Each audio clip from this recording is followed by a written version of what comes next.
Hello, Wayne Emmons here. This video presents number 6 of 6 cases as to why the Jewish people claimed the land of Israel. And that is, various parts of the land were recaptured in defensive wars. I have several books on various topics relating to Israel. Here are 2: Earth's Last Empire by Reverend John Hagee, and also Israel for Critical Thinkers by Richard Bass. I highly recommend these 2 sources, but you find your own. The information is out there.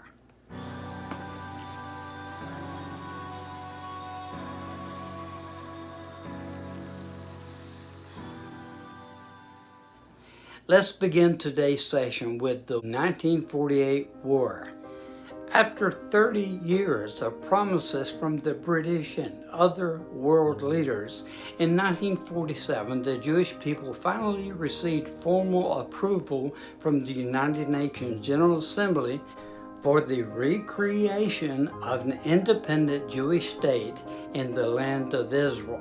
According to a UN partition plan, the Jews would end up with a tiny fraction, only 1/8 of the land originally set aside for previous agreements.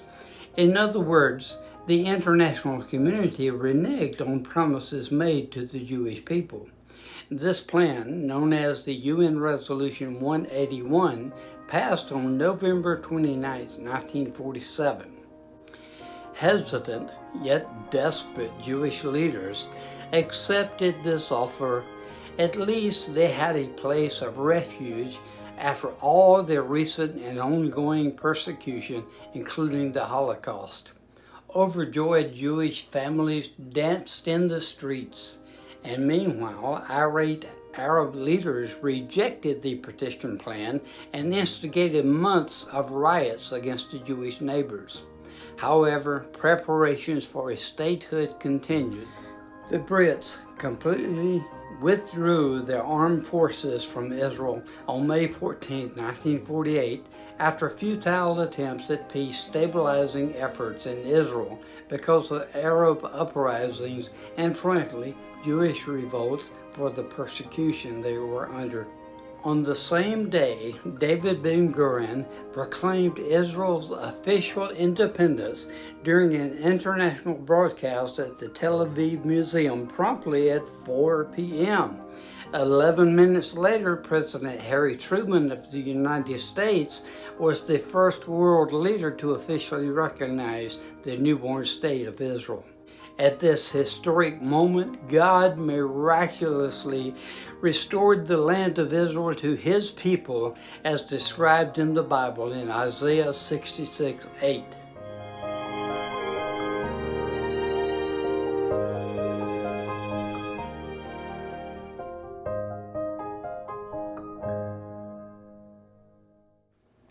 The next day, however, Arab armies from Transjordan, Syria, Lebanon, Iraq, and Egypt attacked Israel. The war continued through 1948 and into the next year. The Arab League explained the invasion to the UN as a necessity, a means of establishing security and order.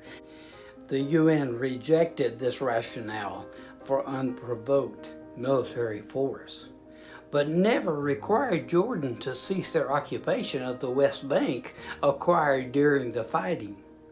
In fact, as we will see, the term occupation was not used until later, as UN resolutions declared Israel to be belligerent and occupying territories recovered from the 1967 war. But not to get ahead of myself, in early 1949, after UN-mediated discussions, Israel agreed to an armistice agreement in an effort to peacefully end this current war. This agreement included a concession by Israel for a green line with Jordan. The green line demarcated the territory now called the West Bank, so named because it's on the west bank of the Jordan River. Now remember, the territory took on that name only after Jordan occupied it in the wake of the 1948 war. Before that, it was called Judea and Samaria and was considered part of the national home for the Jewish people as defined in the British Mandate. Provisions of the 1949 Armistice Agreement never implied that the Green Line constituted a border, nor was it supposed to be used to determine territorial rights. Nonetheless, to this day, the UN has continually invoked it to broker peace between Israel and the so-called Palestinians. Almost every Arab-Israeli peace plan has earmarked the West Bank as the territory of a future Palestinian state. The Israelis did not want this war, nor did they start it. This was true for the 1948 war and has been true for every war since then. The Arab intention was, and has been, as we will see, to expel the Jewish community from Palestine. The Jews' intention was, and has been, to defend herself against such expulsion and live peaceably with her neighbors. The 1967 war. Despite various treaties and agreements of 1949, the Arab states continued to view Israel as an illegitimate state and waited for the opportunity to attack her again. By the late 1960s, Arab rulers believed they had gained the military advantage over their alleged enemy. And on May 25, 1967, the combined forces of Syria, Iraq, Jordan, and Saudi Arabia, following Egypt's objectives, began mobilizing troops along Israel's borders. By May 31st, Egypt had moved 100,000 troops, 1,000 tanks, and 500 heavy guns into the Sinai buffer zone, the area between Israel and Egypt that had been established as a neutral zone under the Armistice Agreement a decade earlier. Even just days before, Arab leadership had made public announcements that their goal was to wipe Israel off the map. Israel's many pleas with the UN failed to prevent a conflict, and on June 4, 1967, the Israelis held an emergency cabinet meeting and made a decision to launch a preemptive strike against the Arab states who now were clearly posed for war. The Jewish state's 300 combat aircraft would attempt to defend Israel against the combined strength of the Arabs' 350,000 soldiers, 2,000 tanks, and 700 aircraft. Israel launched a surprise aerial attack that destroyed almost all of the Egyptian Air Force. And this and other surprise actions crippled the Arab country's vast arsenal. And at the end of the 6-day war, Israel had captured enough land to triple in size, including the West Bank, the Gaza Strip, the Sinai Peninsula, the Golan Heights, and the ancient biblical heartland of Judea and Samaria.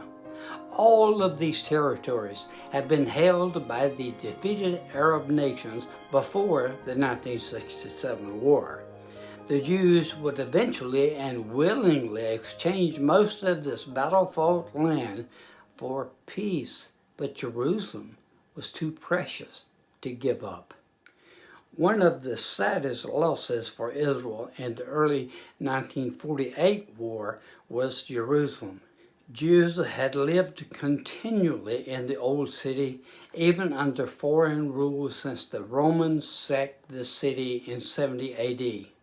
Jordan had gained control of Jerusalem, you remember, and Jews were forced out of their homes. No Jews were even allowed to visit the Temple Mount or the Western Wall. In 1967, Israel had hoped that Jordan would not join others in the fight against her, but when King Hussein ignored Israel's pleas to stay out of the war, Israel paratroopers stormed into Jerusalem. Within 4 hours, Israel had been retaken, and the Jews now controlled the old city. Young Israeli soldiers wept as they touched the Western Wall for the first time in their lives. Israel's stunning victory of the 1967 war came at a steep price. She lost 777 soldiers, and 2,586 more were wounded. Proportionate to Israel's population, that ratio is close to the percentage of American soldiers killed and or wounded during 8 years of the Vietnam War. But on June the 19th, 1967, within just a few days after the end of the war, Israel offered to return the Sinai Peninsula to Egypt and the Golan Heights to Syria in exchange for peace and recognition. And despite the immense economic benefits and strategic military value of controlling these territories, she was willing to sacrifice this prized land if the Arabs would agree to accept Israel's right to exist. However, the Arab leaders were in no mood to negotiate. They were shamed with their defeat, which had been birthed from disgust for Jews living in any part of their land. Within days at the Khartoum conference, the Arab League made their position about Israel very clear with the infamous 3 no's. No peace, no recognition, and no negotiations. And for 12 years, the 3 no's prevented all peace efforts. Only just recently have there been any signs of the Arabs backing off of this crazy stance. Since the beginning of time, nations have recognized the right of the victors in war to retain control of territory won in battle. Nevertheless, the United Nations decided that this was no longer valid, and on November 22nd, 1967, the Security Council passed Resolution 242. The resolution specifically called for the withdrawal of Israel armed forces from territories occupied in the recent conflict. In a few moments, we'll present how the UN has considered multiple resolutions and accusations against Israel, while turning a blind eye on notorious nations. The 1973 war. It was Saturday, October 6, 1973, when another major event in Israel's history happened. On the day of Yom Kippur, Israel's highest and holiest day of fasting and repentance, the solemn and sacred atmosphere was broken.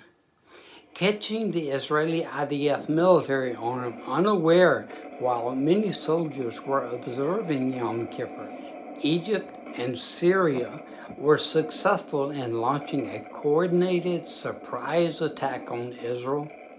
Less than 500 Israeli soldiers faced an overwhelming force of 600,000 Egyptians in the south, while in the north, 180 Israeli tanks defended the country against 1,400 Syrian tanks. It looked as if Israel might lose everything. The U.S. government initially did nothing to help. As a matter of fact, Secretary of State Henry Kissinger, who was a Jew, was quoted as saying, "Let the Jews bleed." However, as we will hear, this war was also over very quickly with another Israeli miraculous victory. In the middle of the night, Prime Minister Golda Meir, in much distress and desperation, phoned President Richard Nixon in the United States. She said, "If you don't help us, it's all over." It has been said that when he heard her voice, he heard his own mother's voice. When the Arabs and Egyptians saw the new tanks and equipment coming off the plains, they knew the war was over and that they had lost.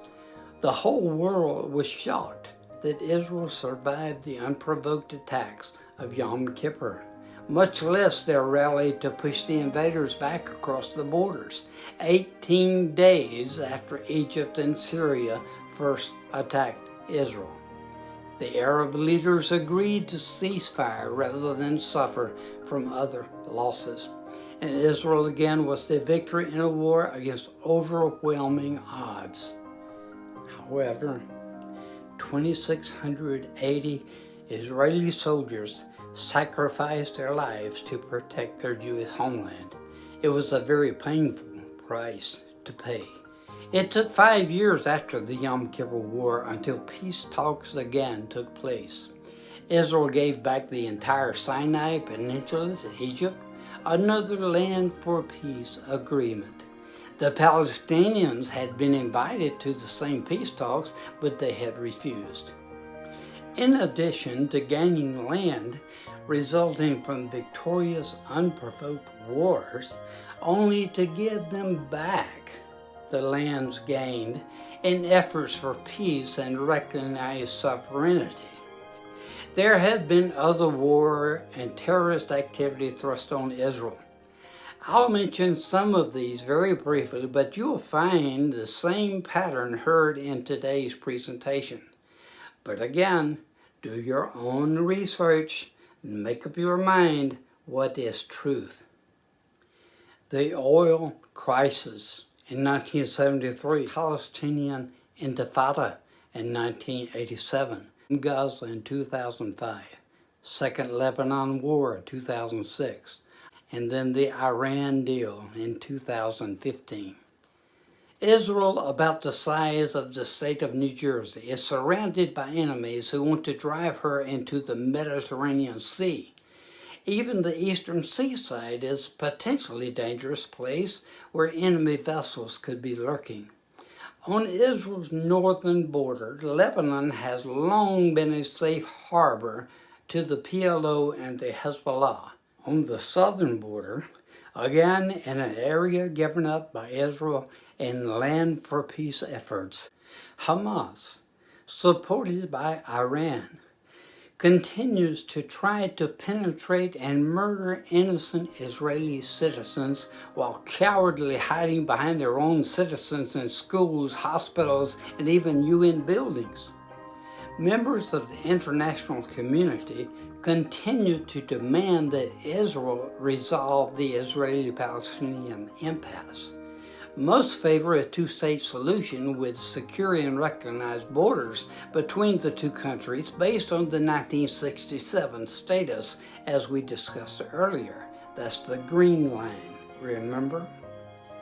With such borders, Israel would be only 9 miles at her narrowest point, basically dividing it in half.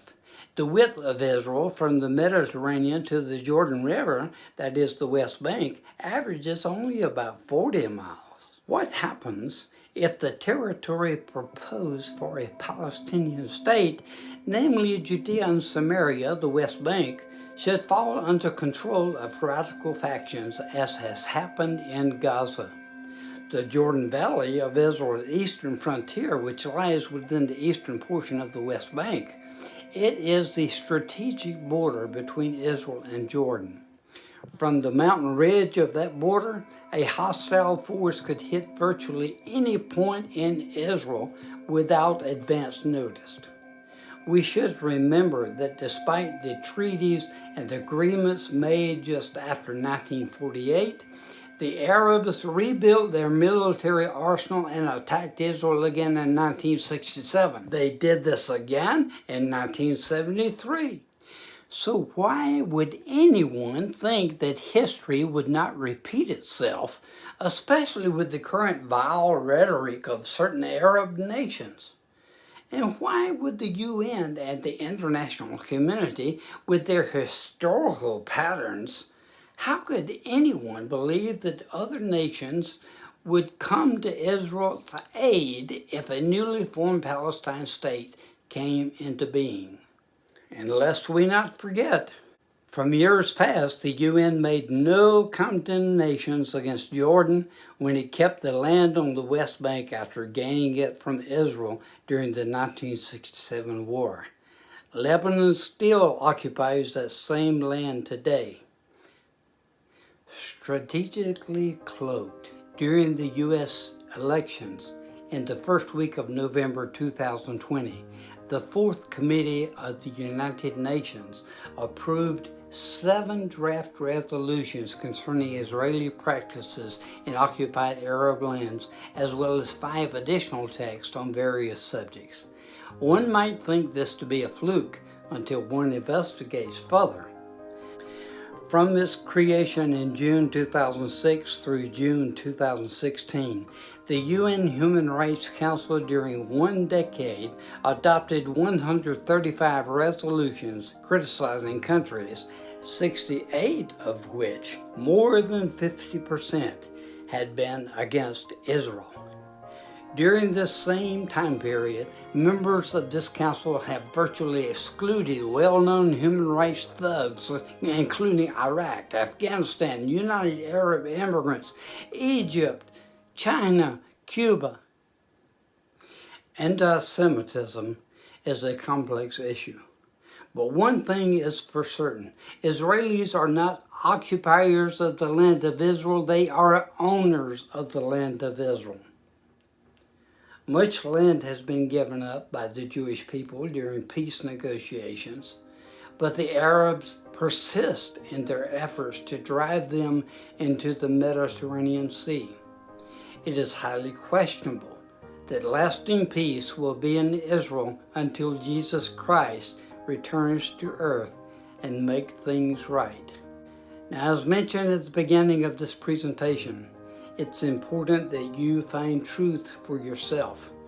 Hopefully, what you have heard today will help you during that journey. However, don't trust main media. They have been distorting facts for decades. Don't even trust what you've heard in this video. Do your own research. Make up your mind for yourself. Seek truth and you will find it. Now, if you are seeing and listening to this presentation on YouTube and would like to hear more videos relating to today's subject, click on the subscribe button below, and if you please, click on the like button to let others know about what you have heard today. This is Wayne Ammons, helping you find truth, and I hope you will discover it for yourself. May God bless you.